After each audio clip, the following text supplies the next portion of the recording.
سلام كوراتن كبرانن نايزا يوتيوب channel تخاتاتلتي كما يتصنحو نزوان زبلكم حصرت حبريتاتات حيزلكم قريبا لخو كسام ودات حبركم نصنحو بركز بولا حبريتاتات نابيتو مسصعانو اغديو ملخت وي دما نوتيفيكيشن خبصحكم زيناتات بوان نتكاتاتلون نزا يوتيوب channel سبسكرايب بمغبار ناي دول ملكت متواقع يترسعو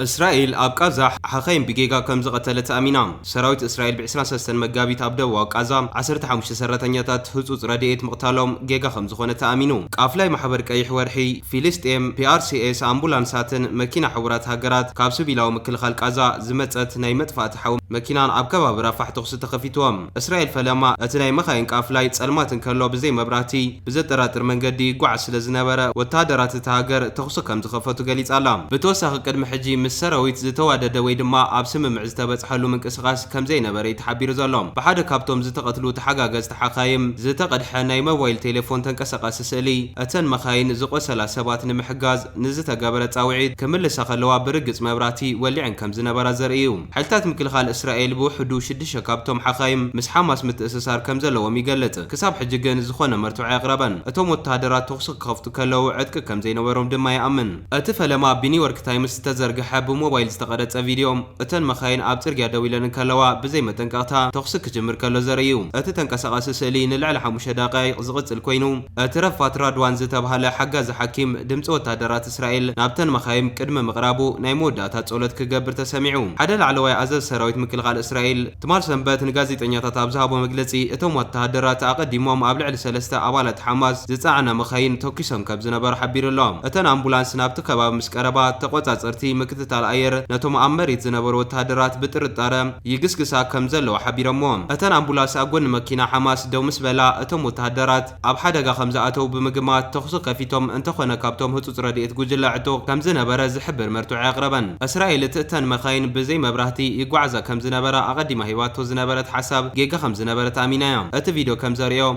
اتن مخاين نصر ملكت كمز تغبرلنن اتم حخايم دما اصبرق يونيفورم كمزلبسون يحبر اتم وتادرات ريساستات نيتوم 15 زموتو سرحتنياتات اب انسسا زغدام نمكلخال اب حزا خمز قبروم ات اسرائيل ولعلوي عزاز غليصلهم حبرات هاجرات حويسو اغراويان تكالات نابت خبابي وحس محلفي كودبو وي نتبوتا كركبو سلازي كالو اتفصامه دحر حد سومني تقاليعو حدا غجل رديت نوتوم ريساتات مسرخبوم ناي تفصامه تنقسقاس سالي زحازت موبايل ريفات رادوان ورخيبم اتوتادرو حلفي كابتوم حخايم قدم مواتوم بمقحتا اسيرو كم زنبر زغلص صبصاب كحيدلهم اما جمرتا ناي سومن حدا بهوت زصنح حكيم نبي بيسي ابزحبو حبريتا اتن امبولانسات مبراتن ولعن كم زنبران مسارحتو مسغونه عطق غجله متاسسار كم زنبروم نزغلص دبداب نصيغلهم سراويت مكلخال اسرائيل قدم تختل فصامتات تحزات خونتات كردوي بمبال نتفصامه بعنقوت كمرمر قالات يلهم قيح ورحن كالوت بزحات اغراو تكالاتن ناصا مرمرا كيد يصوعلو اسرائيل قداماي معرف سمم تخسيدو مبال دحر مززامون كلاي معرف زملكت دردر دو مسبله ب18 مغابيت ابقازا متقعتا ايرن مدراون جميراتيام كابشع جميرو ابقازا على 1200 سبات كم استقتلوا بحماس محدر منستر طعنا حبيرلهم سراوت اسرائيل بشوعته تقم 2023 ابلع حماس متقعت كابز جمر كسابلهم ابقازا على 50 سبات كم استقتلوا ات منستر طعنا وسيخ غليصو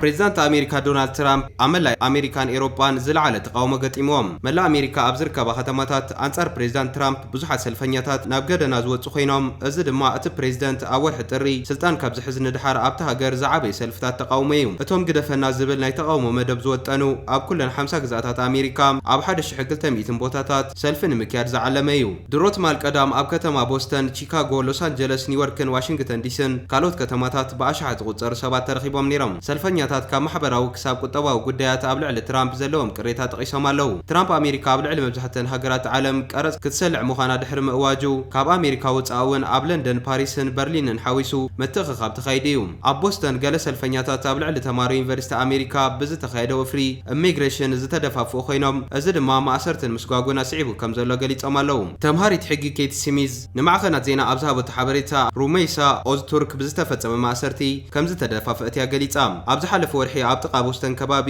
ቱፍትስ ዩኒቨርሲቲ ማስኬራ ዝገበሩ ኣባላት ጸጥታ ኣሜሪካ ክወስድዋ ኣብ ካሜራ የርኢ ሎሚ ደው ክትብላለካ ወይ ድማ ጸኒሕኻ ክትውሰድ ትኽእል ኢኻ ዝበለት ንሳ መብዛሕትኡ ግዜ ናይ ተቃውሞ ጓል ኣይኮንኩን ትብል ኣብ ለንደን ሰልፈኛታት WTAF ኣሜሪካ ሰባት ምጉዳእ ኣቋርጹ ከምኡውን ጽሉል ዝብሉ ጽሑፋት ሒዞም ነይሮም ኣብ ካናዳ ኣዳው ከኣክብ ካብ ግሪንላንድ ኣዳው ከኣክብ ከምኡውን ካብ ዩክሬን ኣዳው ከኣክብ ዝብል ጭርሖታት ኣስሚዖም እቶም ሰልፈኛታት ኣብ ለውጥታት ትራምፕ ኣብ ፖሊሲ ወጻኢ ኣሜሪካ ብምውካስዮም ተቃውሞ ዘስምዑ ዘለው ትራምፕ ንካናዳን ግሪንላንድን ንምጥቕላል ድሌቱ ብተደጋጋሚ ገሊጹ እዩ በዚ ምክንያት ድማ ምስ ካናዳ ተፋሓፊሑ ይርከብ ኣብ መንጎ ዩክሬንን ሩስያን ስምምዕ ሰላም ንምድርዳር ዝቃለስ ዘሎ ኮይኑ ምስ ፕሬዚዳንት ዩክሬን ቮልደሚር ዘለንስኪ እውን ኣብ ህልው ትዕዝብታት ይርከብ ኣብ ዋሽንግተን ዲሲ ብኣሽሓት ዝቁፀሩ ሰልፈኛታት ተኣኪቦም መደራታት ኣባላት ባይቶ ዲሞክራሲ ሰሚዖም እቶም መግለጽታት ኣብ ልዕሊ ምምሕዳር ትራምፕ ብሃብታማት ለገስቲ ዝፃወትዎ ተራ ዘተኮረ ነይሩ ብፍላይ ድማ ኤሎን መስክ ከም ኣማኻሪ ፕሬዚዳንት ኮይኑ ዘገልግል ዘሎን ወጻእታት ንምንካይ ኣሽሓት ስራሕ ኣልቦ ዝገብር ዘሎ ፍሪ ዝመርሕ ዘሎ ሰብ ይብሉ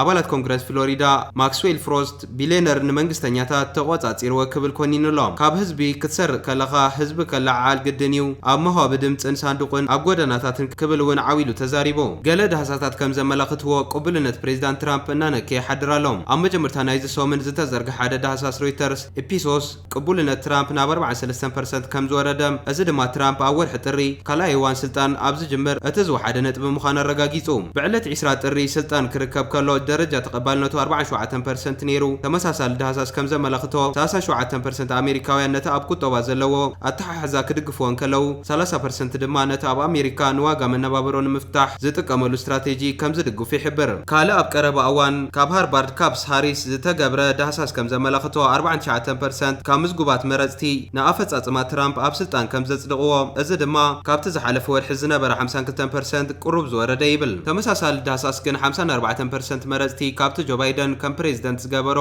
ዝሓሸ ስራሕ ይሰርሕ ከም ዘሎ ይኣምኑ ኣብ ዋሽንግተን ተረዛ ዝተባሃለት ሓንቲ ሰልፈኛ ንማዕከን ዜና ኣብ ዝሃበቶ ሓበሬታ ዲሞክራሲያዊ መሰላትና ንኸስር ኣለና ኢላላ ኣብ ፌደራላዊ መንግስቲ ዝገብርዎ ዘለዉ ምንካይ ሰራሕተኛታት ኣዝዩ ይሻቐለን ዝበለት ንሳም ብዛዕባ ናይ ጥሮታን ትምህርትን ሓገዛት እውን ከም ዘተሓሳሰባ ገሊጻ ትራምፕ መልእኽቲ ናይቶም ሰልፈኛታት ይቕበሉ ኣሎ ዲ ዝብል ሕቶ ምስ ቀረበላ እወ ክንሪኦ ትራምፕ ዳርጋ መዓልታዊ ጎልፊ ክጻወት ይውዕል ኣሎ ኢላ ትራምፕ ትማሊ ቀዳም ዝኾነ መንግስታዊ ህዝባዊ ፍጻመ ኣያካየደን ውዒሉ ኣብቲ ንሱ ባዕሉ ዝውንኖ ኣብ ፍሎሪዳ ኣብ ዝርከብ መዘናግዒ ቦታ ጎልፍ ክጻወት የሕሊፍዎም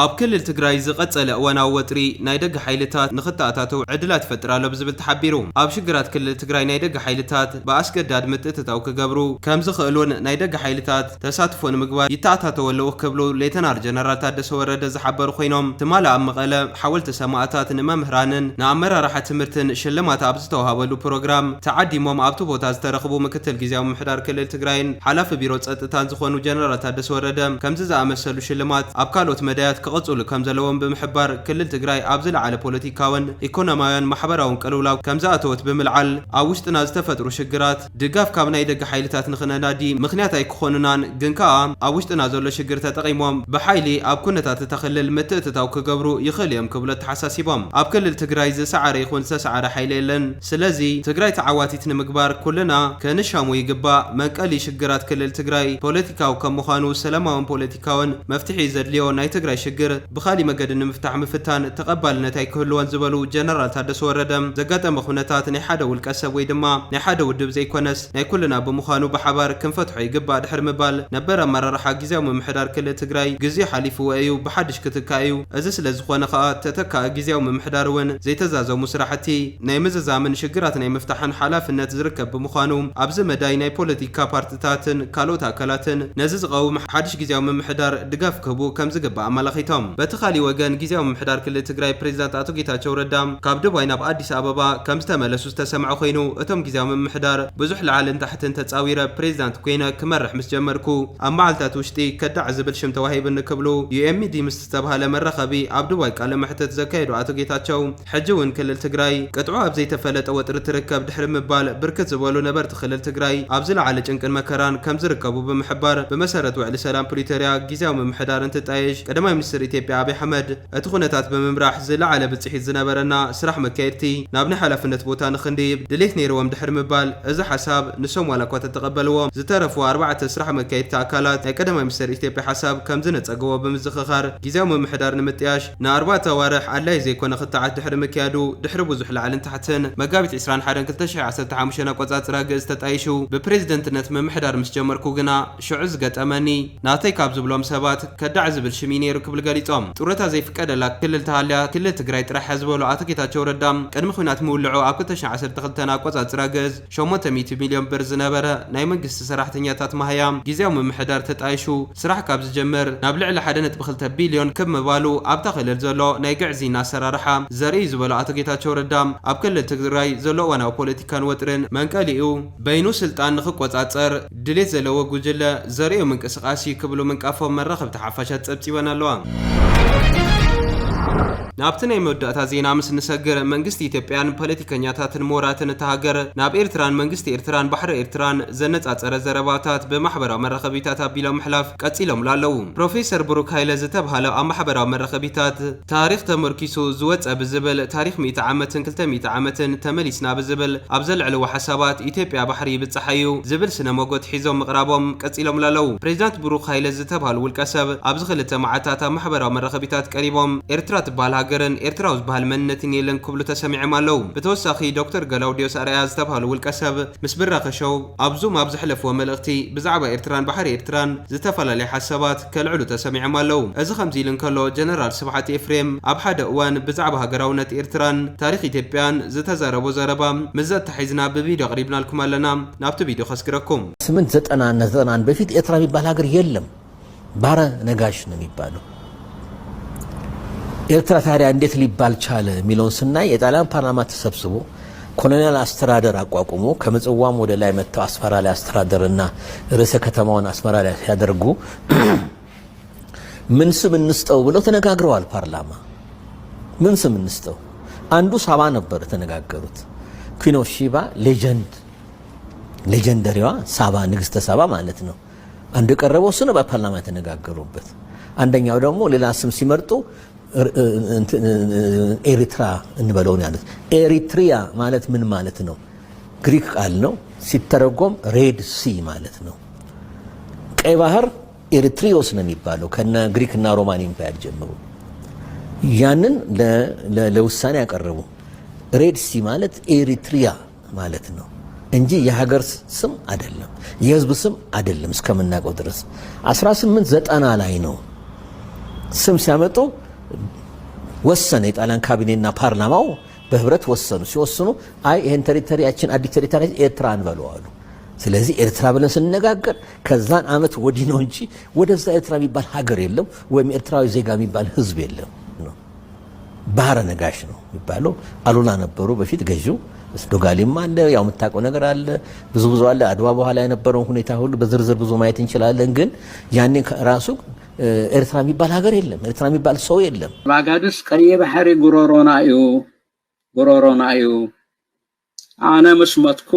አብትጠቃ ቀይ ባህሪ ቀበሩኒ ተخيلكم ተዘይክኢልኩም ድማ ገጸይ ርእሰይ ናብ ቀይ ባህሪ ከም ጽምት ጌርኩም ቀበሩኒ ኢሎም ተዛሪቦም ይባሃል ሕጂ እዛ ቀይ ባህሪ ክንደይ ዘረባ ይዘሎ ሳቶም ግን በዓንተው ቀይ ባህሪ ጉሮሮና ይብሉ ነይሮም ፖለቲካውን ወተሃደራውን ክሰራታዚ ምስተኻለ ሓዳስ ኤርትራ በቀጻል ከተማዕብሎ ጽንሐት ብቕዓታት ኩሉ ተዳማሚርኻ ኣሞንጎ ኢትዮጵያን ሓዳስ ኤርትራን ኣብ ሓድሽ ወተሃደራዊ ሚዛን ሓይሊ ዝወለደ ናብ ሓድሽ መድረኽ ፖለቲካዊ ቃሲ የእቲናሉ እዚ ሰኢልና ኣብቲ ናይ ቀደም ክንመጽእ ኣይኮናን እቲ ናይ ቀደም ወያነ መጽያ ንሕና ኸይድናያ ከምዚ ክንገብርና ከምቲ ክንገብርና ዝተወድዩ መኒ ንሞት ዝናፈቕ ዝበሃል ኣብዚ ናትና ምስላ ኣብዚ ሃገረሰብ ሞት ዝናፈቕ መኒ ኣብዚ ሕብረተሰብ እንድሕር ሱቕ ኢላ ሓደ ምስ ቀደም ዝሞተ ነገር ዝብል ኮይኑ ኣሻስ ሞት ናፈቕ እዮም ዝብሎ ሕጂ ከይንዕሹ ምእንቲ ንሕና እዚኦም ሞይቶም እዮም ሓድሽ ነገር ይመጽእ ደሎ መንጎ ኤርትራ ኢትዮጵያን ሓድሽ ይመጽእ ደሎ መንጎ ኤርትራ ኢትዮጵያን ሓድሽ ሚዛን መጽኢሉ ነዚ ሓድሽ ከመይ ጌርና ኢና ንሪኦ ጥራሕ እዩ ሕጂ ተዘዛርብ እዚ ከዓ መቐልቃል ሓዳስን ሓያልን ኤርትራ በቲ ሓደ ወገን ድኽምቲ ኢትዮጵያ ከዓ በቲ ካልእ ኣረጋጊጹሎ ሕምስቲ ድኽምቲ ኢትዮጵያ እዚ ኦጋዴን ተዋግእ ኣላ በዚ ከምዚ ትገብር ኣላ በዚ ናይ ትግራይ ተጋድልትሎ በዚ ናይ ዓፋር ተጋድልትሎ 4 እንግሊዛውያን ወሲዶም ንምቕሳነ ዝበሃል የለን ኣብቲ ዓዲ ቅድሚ ፈንጂ ገይሮም 4-5 ሞይቶም ድሕሪኡ እታ ማኪና ምስ መፀት ከዓ ተኸሲ ገይሮም ሒዞሞም ነቶም እንግሊዛውያን ነዚኦም ኣፍትሑልና ኢልካ ላዕሊ ታሕቲ ኢትዮጵያ የለን ተሓሚስ እዩ ኣብ ኢትዮጵያ ኣብ ኤርትራ ሓድሽ ኩነታት እዩ ዘለና ብዓብይኻ ቀርኒ ኣፍሪቃ መሰረታዊ ስርበተኻዊ ለውጢ ከም ዝገበረ ብሰፊሑ ኣረጋጊፁ ኣብዚ ቀርኒ ኣፍሪቃ ዝበሃል ከዓ ሓደ ዓብ ለውጢ መፅእ ኣሎ ቀርኒ ኣፍሪቃ ከም ቀደም ይኮነን እናተቐየረ ይመፅእ እንታይ ነዚ ኩሉ ቀይርዎ እዚ ተደጋጋሚ ውግኣት እዚ ኣብ ሶማል ዘሎ ውግእ ክቕፅል እዩ ንኣሽቲ ውግኣት ኣብ ጅቡቲ ተወሊዑ ዘሎ ቅፅል እዩ ኣብ ኢትዮጵያ ዘሎ ውግኣት ክቕፅል እዩ ናይ ሱዳን ሽግር ክቕፅል እዩ ኣብ መወዳእታ ኩሉ እዚ ሓድሽ ቀርኒ ኣፍሪቃ ከምፃልኩም እዩ ነቲ ናይ ቀደም ቀርኒ ኣፍሪቃ ረሲዕኩም ዝሓድሽ እንታይ ክመስል ከዓ ምርኣይ የድልየኩም ስሕበት ማእከል ቀርኒ ኣፍሪቃ ከዓ ካብ ኢትዮጵያ ግዜ ሃይለ ስላሴ ቀስ ብቀስ ናበይ ድመፅእ ዘሎ ኣብ ኤርትራ ተተቐበልዎ ፅቡቕ ተዘይተቐበልዎ ከዓ ኣይትጎደስሉ ከምዚ ናይ እግሪ መኸል ከይሰኣልዎ ተሓለፉ ሞ ትርጉም ዘይብሉ ኣይትጎደስሉ ፈለጥዎ ፅቡቕ ንዖም ሕሾም ኣይፈለጥዎን ከማን ዘገድስ ኣይኮነን ስሕበት ማእከል ወይ ሰንተር ኦፍ ግራቪቲ ኣብ ቀርኒ ኣፍሪቃ ግን ካብ ኢትዮጵያ ትኺድ ናብ ኤርትራ ይመፅእ ክርድኦ ደለየ ፅቡቕ ካልእ ዝሓስብ ከዓ ንዑ ጣዕሙ ጥራሕ ግበር እቲ ለውጢ ግን መሰረታዊ